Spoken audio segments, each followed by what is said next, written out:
Bonjour, c'est Valentina. Je vais vous lire un livre un de mes premiers j'aime lire.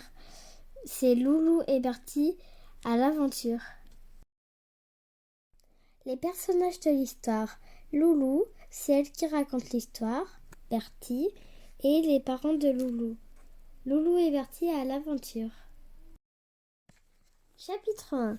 Une petite route perdue. Cette année, moi, Loulou, je suis vraiment contente. Ma copine Bertie va venir avec nous dans notre camping-car pour les vacances. Je lui explique tout. À l'arrière du camping-car, on est comme des princesses. On écoute de la musique, on peut faire des tas de jeux. Et puis, il y a une vraie douche. Et dans nos couchettes, quand on tire les rideaux, c'est comme une chambre le jour du départ arrive. Bertie et moi, on rigole comme des folles, toutes les deux. Maintenant, ça fait 2 jours que nous sommes partis et je trouve que ça ne se passe pas aussi bien que je l'espérais. Bertie n'a jamais fait de camping et elle n'est pas à l'aise du tout.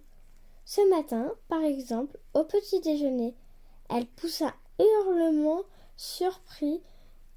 Mon père renverse sa tasse de café.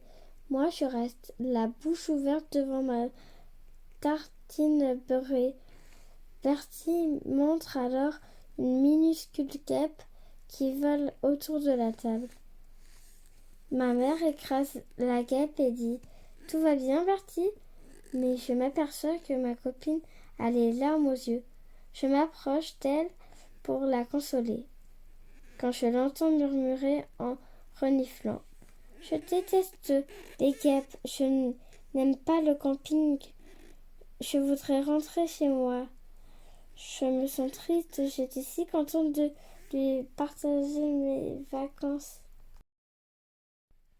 Pour nous rendre le sourire, mes parents décident de nous emmener dans un super camping avec une piscine et des toboggans. Sur la carte, ils ont vu un raccourci à travers la forêt. Mais au bout de quelques kilomètres, la petite route se transforme en piscine bosselée. Mes parents n'arrivent pas à retrouver la bonne direction. Finalement, nous nous arrêtons dans une clairière, à côté d'un précipice. Le paysage est tellement beau, tellement sauvage que papa déclare « Et si on restait là, je crois qu'on est tout près d'une réserve naturelle. » Moi, j'adore cet endroit, mais Bertie murmure d'un air déçu. « Et la piscine et les toboggans ?» Ma mère a entendu. Elle lui dit « Regarde Bertie, ça c'est bien mieux qu'une piscine. » Et maman lui montre un beau ruisseau qui glougloute entre les rochers. Toute l'après-midi, nous pataugeons dans le ruisseau. Nous nous éclaboussons et nous construisons des barrages. Les vilaines guêpes sont oubliées. Bertie a l'air très contente. Le soir, elle demande à maman « C'est ici qu'on va dormir en pleine nature ?»« Oui, ma jolie, on sera tranquille. »« Ah, répond Bertie, c'est chouette, mais je ne la sens pas sûre d'elle. En fait, je crois qu'elle a peur. » Chapitre 2. Des ombres dans la nuit. En pleine nuit, le vent se lève. Il fait tanguer le camping-car comme un bateau. Puis, un coup de tonnerre éclate et la pluie se met à tomber. J'entends Bertie qui m'appelle. « Loulou, réveille-toi, il y a du bruit dehors. » C'est le vent, rendors-toi, Bertie. Mais un peu plus tard, j'entends à nouveau la voix de Bertie. « Loulou, j'ai ouvert le rideau de la fenêtre et j'ai vu quelque chose qui bougeait à travers les arbres. Je t'assure, c'est vrai. » La pluie s'est arrêtée, alors je dis: Tu es bête, il n'y a personne, moi je n'ai pas peur. Tu vas voir, je vais aller faire pipi dehors. Bertie s'écrie: Tu es folle, Loulou, c'est dangereux, et tes parents ne veulent pas qu'on sorte toute seule la nuit.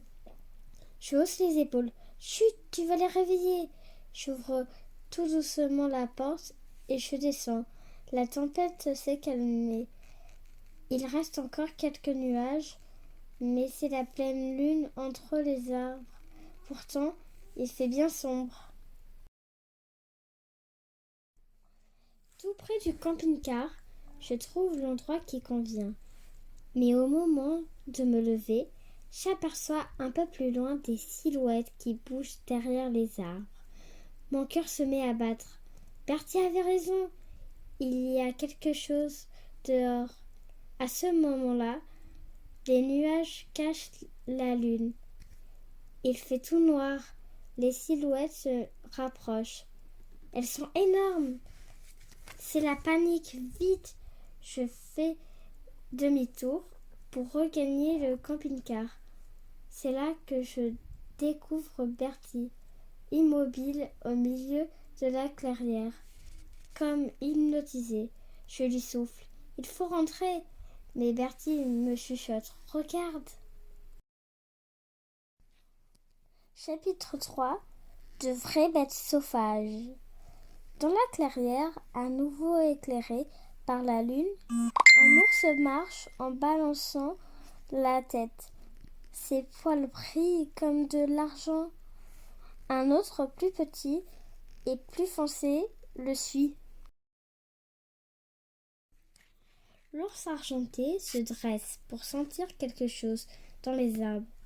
Puis, il s'assoit. L'autre s'assoit à côté de lui et le pousse gentiment du museau. On dirait qu'ils se font des bisous. Je prends la main de Bertie et toutes deux, en retenant notre souffle, nous regardons ce spectacle incroyable. Le petit ours se roule sur le sol, puis il donne des coups de patte sous un buisson, à la recherche d'une souris peut-être. Toujours assis, la mère ours surveille son ourson. Enfin, elle vient le chercher. Doucement, les deux ours repartent dans la nuit. C'est magique. Bertie sourit. Heureusement que tu as voulu sortir, sinon on aurait raté ça. Je la regarde, tout étonnée. Je croyais que tu avais peur. Oui, mais je voulais pas te laisser seule, alors je suis venue quand même. Bertie, je suis contente que tu sois là. Mais dis donc, pour toi, les ours ont l'air moins dangereux que les guêpes? Bertie se met à rire. Je lui avoue. J'ai eu la trouille, moi aussi. On n'en parle pas aux parents. D'accord? Ce sera notre secret. D'accord, murmure Bertie. Le lendemain matin, papa est de très bonne humeur. Il nous dit: On dort bien dans la nature, hein? J'ai lu dans le guide que cette réserve naturelle est pleine de bêtes sauvages. Et il paraît qu'il y a des ours. Maman poursuit: On va aller faire une balade et on vous montrera des traces d'animaux. Si vous ne faites pas trop de bruit, peut-être même qu'on en apercevra des animaux. Bertie s'écrie: On va voir des ours? Mes parents répondent en même temps: Des ours? Non, ça, c'est impossible. C'est vraiment très rare qu'ils se laissent approcher. Bertie et moi, nous nous faisons un clin d'œil. Je lui souffle à l'oreille: Peut-être que les ours aiment s'approcher des camping-cars alors? Et elle me répond: Peut-être. En tout cas, moi je suis contente d'être là. Fin. C'est la fin de l'histoire. J'espère que cette histoire vous a plu. N'hésitez pas à vous abonner ou à mettre un pouce. À bientôt pour de nouvelles aventures.